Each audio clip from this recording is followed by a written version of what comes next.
Alors, on passe maintenant à la contradiction suivante, qui est la contradiction 36, qui dit: Jésus est monté à Jérusalem sur combien d'animaux? Donc, sur combien d'animaux est-ce que Jésus est monté à Jérusalem? Selon Marc 1, 11, verset 7 et Luc 19, verset 35, il s'agit d'un ânon. Donc, et ils amenèrent à Jésus l'ânon sur lequel ils jetaient leurs vêtements et il fit monter Jésus dessus. Tandis que un deuxième passage semble contradictoire. C'est celui de Matthieu 21, le verset 7, qui dit ceci: Ils amenèrent l'ânesse et l'ânon, ils mirent leurs vêtements, ils mirent sur eux leurs vêtements et le firent asseoir dessus. Donc, l'auteur de ce document de contradiction dit que là, il y a contradiction.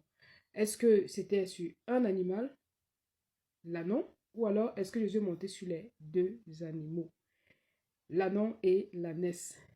J'espère que ça vous fait rire quand je le dis, parce que comment est-ce possible que une personne, un être humain, comme vous et moi, puisse monter à la fois, au même moment, sur l'ânesse et sur l'ânon? Donc, comme ça, on a différents détails comme ça, et puis il est monté, et puis déséquilibré. Donc, il le fit asseoir dessus.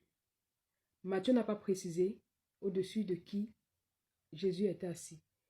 Mais Marc et Luc sont venus préciser que, en réalité, Jésus ne s'est pas assis sur l'ânon et l'ânesse, mais c'était bien sûr l'ânon.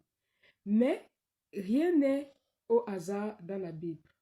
Il est important de noter que la Bible est un livre spirituel et que tout ce qui est écrit a essentiellement un sens.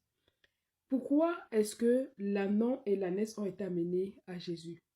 Ceci nous disait tout simplement ce que Acte 16, le verset 31 dit: Crois au Seigneur Jésus et tu seras sauvé, toi et ta famille. Donc, l'ânon était le choix de Jésus, mais il n'a pas voulu sauver l'ânon sans sauver l'ânesse. C'est l'image de chacun de nous. Quand nous venons à Jésus, quand Jésus nous sauve, il veut nous sauver, nous, avec nos familles. Que Dieu vous bénisse. Il n'y a pas de contradiction. Soyez en paix. Shalom.